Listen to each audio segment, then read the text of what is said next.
बाबा रामदेव और पतंजलि आयुर्वेद के डायरेक्टर आचार्य बालकृष्ण पर विज्ञापन के जरिए भ्रम फैलाने के मामले पर सुप्रीम कोर्ट ने उन्हें फटकार लगाई, जहां आज एक बार फिर सुप्रीम कोर्ट में सुनवाई होनी है।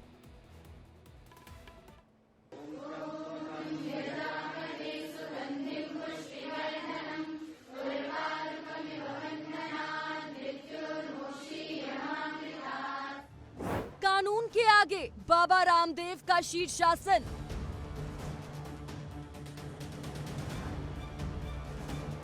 रामदेव का माफी आसन, पतंजलि पर होगा एक्शन।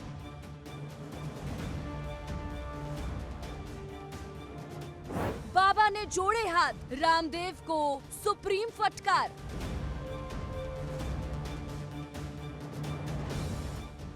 ये वही बाबा है जो अन्ना आंदोलन में महिला सूट पहनकर भागे थे।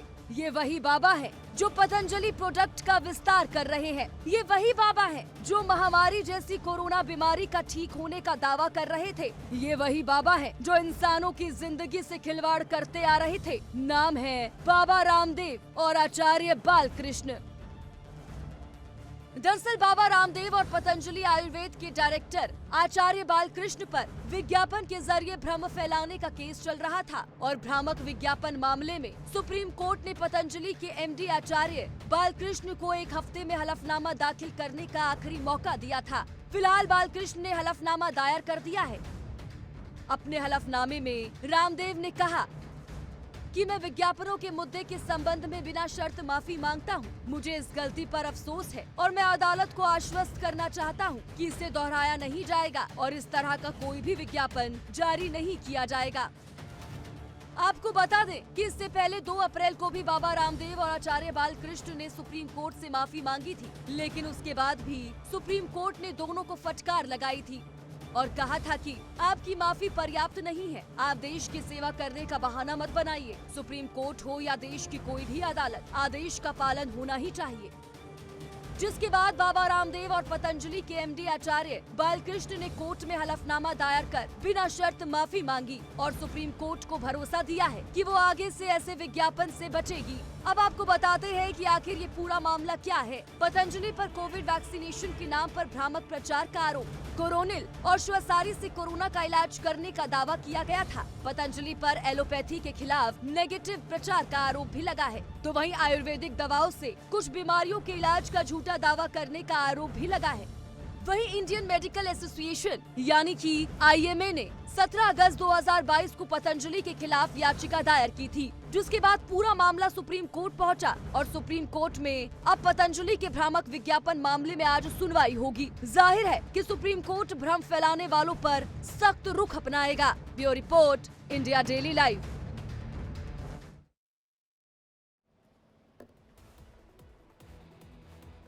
देखिए पतंजलि पर आरोप क्या क्या है, पहले ये आप समझिए। पतंजलि पर भ्रामक प्रचार का आरोप है, इसके साथ ही साथ कोविड वैक्सीनेशन के नाम पर भ्रामक प्रचार पतंजलि ने किया, यह आरोप है।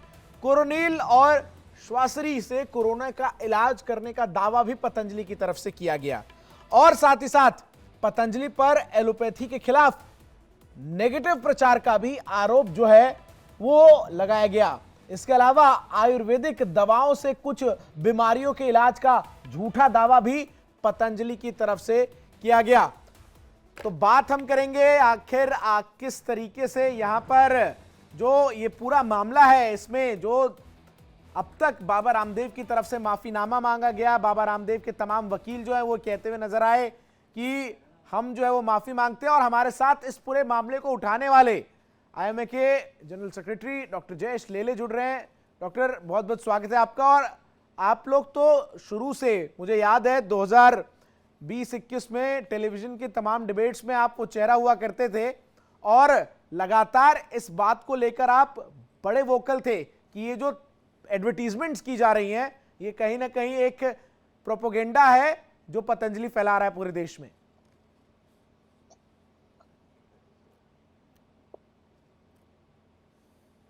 हेलो जी जी सर, आपको आवाज आ रही है मेरी?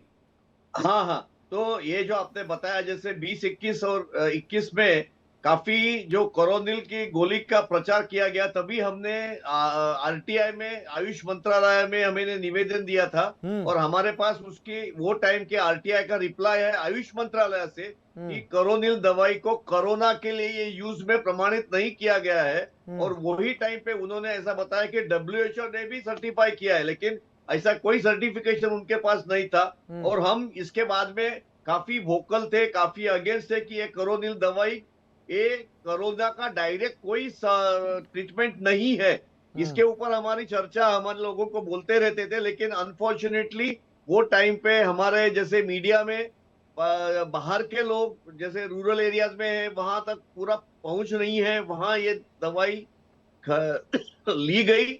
और काफी हद तक हमारे मरीज भी उसके अंदर बीमार पड़ गए। हमारे एंड मोमेंट के ऊपर लोग आते थे। उसी टाइम पे उन्होंने एलोपैथी के बारे में भी बहुत बताया कि एलोपैथी दवाई बराबर नहीं है, ऑक्सीजन देने से जास्ती लोग मर गए वगैरह, ऐसे अनाप शनाप जो विधान उन्होंने की थे, उसके ऊपर भी हमने ऑब्जेक्शन लिया था, जी। हमने एफआईआर किया था। काफी टाइम पे हमने उसके अगेंस्ट है ये एडवर्टाइजमेंट के बारे में। जी। डॉक्टर साहब, अगर आप इस पूरे केस को, मुझे यकीनी आप फॉलो कर रहे हैं, तो उसमें आपने देखा कि किस तरीके से नवंबर 2023 में पहली बार सुप्रीम कोर्ट ने वार्निंग दी, कहा आप अपने एडवर्टीजमेंट को रोकिए, नहीं तो हम 1 करोड़ का फाइन आप पर लगाएंगे, और सख्त रूप से कहा कि इस तरीके के विज्ञापनों को आप भविष्य में दोबारा ना छापे। लेकिन इसके बावजूद ये विज्ञापन छापे गए डॉक्टर जयेश लेले। ऐसे में आप इसको किस तरीके से देखते हैं? पतंजलि जैसा एक बड़ा संस्था जिसके लाखों करोड़ों लोग अनुयायी हैं इस देश में, वो अगर इस तरीके का कोई काम करता है तो ये कितना इफेक्ट करता है देश के आम लोगों को भी और मेडिकल प्रैक्टिशनर्स को भी? डॉक्टर जयेश लेले। डेफिनेटली आपने जो बताया इसके हम काफी अगेंस्ट थे। नवंबर 23 में जब भी सुप्रीम कोर्ट ने बताया कि इसको बंद कर दीजिए, लेकिन उसके पहले आपको याद हो गया कि हमारे पूर्व चीफ जस्टिस जी जो रामन्ना जी थे, उन्होंने भी इसके ऊपर अगेंस्ट बोले थे कि भाई आपको एलोपैथी के बारे में कुछ भी बोलना अनावश्यक है, जरूर नहीं है। लेकिन उसके बाद में बीच में केस नहीं हो गई, और नवंबर 23 में जब भी केस आई तभी उन्होंने क्लियर कट बोल दिया कि भाई आप एलोपैथी के बारे में चर्चा मत करिए, आपका खाली जो आयुर्वेद है उसके बारे में बोलिए।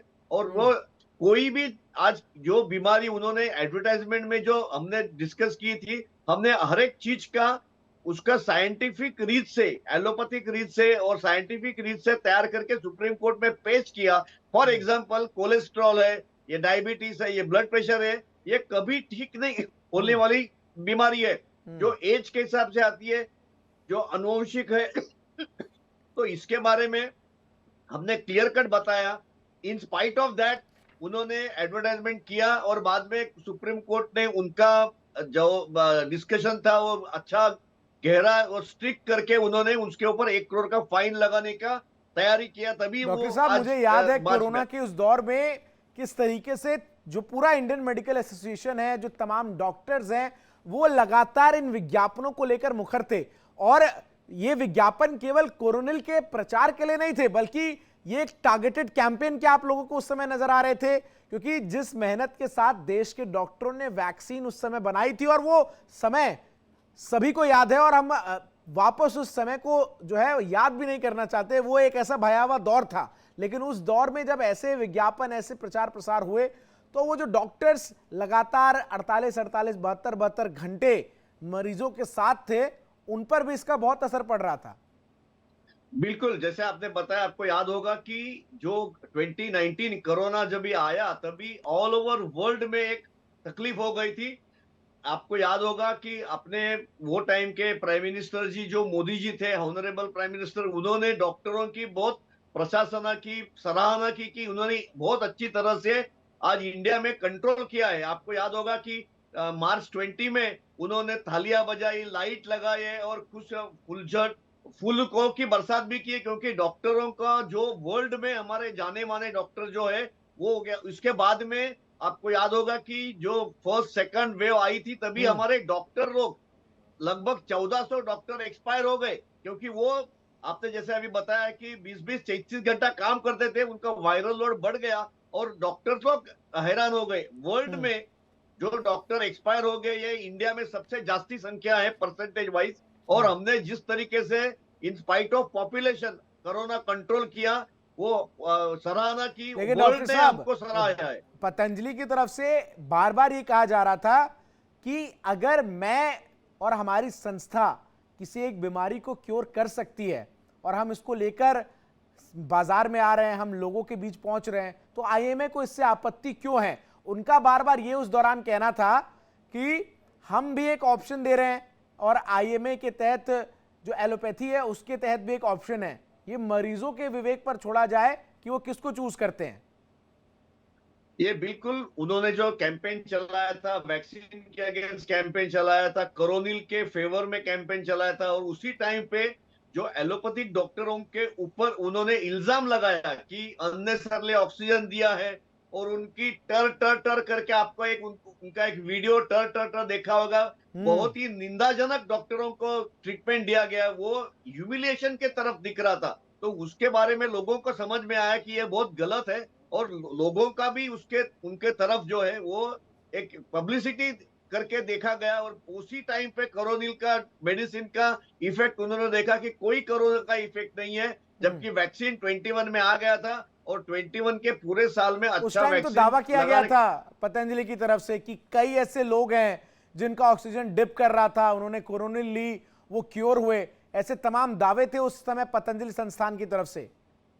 आज के तारीख में, आज हम लोग देख रहे हैं, आज हम जो सदी में है उसमें एविडेंस बेस्ड मेडिसिन हम मानते हैं, और ऑल ओवर वर्ल्ड जैसे एविडेंस है, हमको एविडेंस देना पड़ेगा, प्रूफ देना पड़ेगा, लेकिन उन्होंने कोई प्रूफ हमें नहीं दिया। नाइदर आज हमारे यहाँ WHO, ICMR और जो इंडिया की सबसे बड़ी जानी मानी संस्था है इसके ऊपर इन्वेस्टिगेट करने वाली, उनके पास भी ऐसे कोई प्रूफ नजर नहीं आए कि कोरोनिल का उनका जो दावा था वो सच्चा है।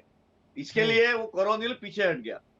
और डॉक्टर जयेश लेले, जब हम बात करते हैं drugs and magic remedies act की, और चूंकि इस एक्ट में उस समय कोरोना महामारी शामिल नहीं थी, कोरोना एज ए डिजीज, तो क्या आपको लगता है इसका फायदा उठाया पतंजलि ने?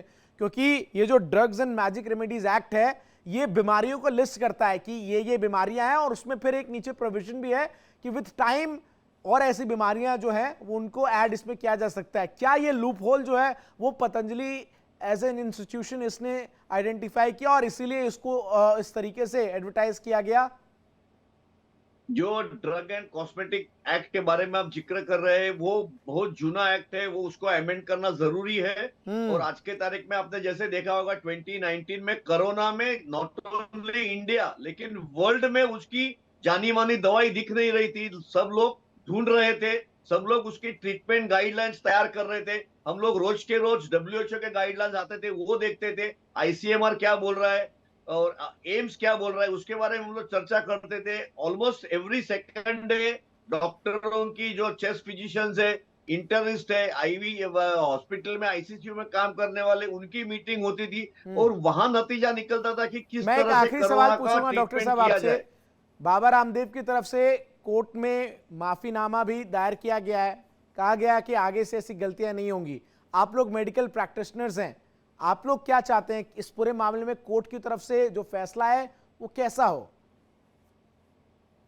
हम सुप्रीम कोर्ट के इस जो उन्होंने जो डिस्कशन किया है उसके ऊपर पूरे सहमत है, और सुप्रीम कोर्ट हमारी सर्वोच्च न्याय संस्था है, उसको जो भी निर्णय देगी वो हमें मंजूर है। लेकिन हमने जो हमारा पिटीशन है उसके अंदर दायर किया गया है कि इस तरह से कोई उसका ड्रग एंड कॉस्मेटिक का गलत फायदा ना हो, और उसी के टाइम पे लोगों को क्लियर कट पेशेंट ने क्या दवाई लेना वो उनका भी तैयार है, लेकिन कोई भी गलत तरीके से उनको बहकावा करना ये बहुत गलत बात है, और ऐसी टोटल नहीं होनी चाहिए।